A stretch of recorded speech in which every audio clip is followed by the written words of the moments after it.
Praise the lord. దేవుని శ్రేష్టమైన నామమునకు మహిమ కలుగును గాక. ఈరోజు దేవుని వాగ్దానము, నలిగిన మీకు ఆయన ఆపత్కాలములో మహాదుర్గమగును. 9వ కీర్తన 9వ చరణము.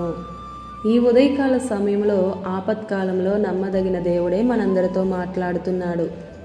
నలిగిన మీకు నేను దుర్గముగా ఉన్నాను అని. నలిగిన జీవితాలు ఎవరైతే ఉన్నారో, ఎవరైతే ఆయనకు మొరపెడుతున్నారో వారందరికీ ఆయన మహాదుర్గమై ఉన్నాడు. ఆయనను ఆశ్రయించే వారిని ఎవరిని కూడా విడిచిపెట్టే దేవుడు కాదు. విరిగి నలిగిన హృదయముతో ఎవరైతే ఉంటారో వారికి సమీపంగా ఉండే దేవుడు, వారిని రక్షించే దేవుడు. నెమ్మది శాంతి లేక నిస్సహాయ స్థితిలో ఉండి విరిగిపోయి అనేకమైన నింద అవమానాల మధ్య నలిగిపోయావా? నిన్ను మర్చిపోయే దేవుడు కాదు. మొర్ర పెడుతున్నావు కదా, నీ మొర వింటున్నాడు. ఆయనే నీకు మహాదుర్గముగా ఉంటాడు. ఓ కొబ్బరికాయ కొని దానిలోని నీరు కావాలంటేనే దానిని ఖచ్చితంగా పగలగొడితేనే కదా దానిలో నీరు మనం తీసుకోగలం. బయటికి అది ఎంత గరుకుగా దృఢంగా ఉన్నా దానిలో నీరు తీయగా కొబ్బరి మెత్తగా ఉంటుంది. అలానే మనము కూడా దేవుని సన్నిధికి సమీపించినప్పుడు పగిలిన విరిగిన హృదయాలతో ఉంటారో వారు దేవునికి సమీపంగా ఉంటారు. దేవుడే వారిని ఆదుకుంటాడు. దేవుని సన్నిధిలో పగిలిపోవాలి, అవసరమైతే కరిగి తరిగిపోవాలి.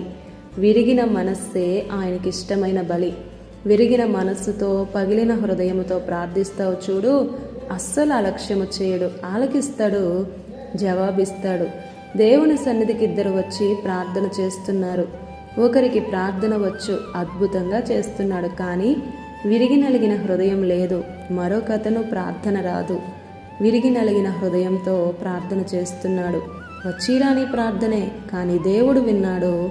ఆ ప్రార్థనకే తనని నీతిమంతుణ్ణి చేశాడు. ఈరోజు నీ ప్రార్థన వినాలి అని ఆశ కలుగుతుందే. అయితే అన్నీ తెలుసు మనకు, భక్తిగా ఎలా ఉండాలో, ప్రార్థన ఎలా చేయాలో. ఎప్పుడైతే నీవు విరిగి నలిగిన హృదయంతో ప్రార్థిస్తావు చూడు, ఆ ప్రార్థన ఎన్నడూ నిరాకరింపడు. ఆపత్కాలంలో ఆదుకునే మహాదుర్గము మన దేవుడే. ఆమేన్. ఈ దిన వాగ్దానం మనందరి జీవితాల్లో నెరవేరాలని కోరుతూ దేవుని సువార్త పరిచర్యలో మీ సహోదరి Prasanna. God bless you. Amen.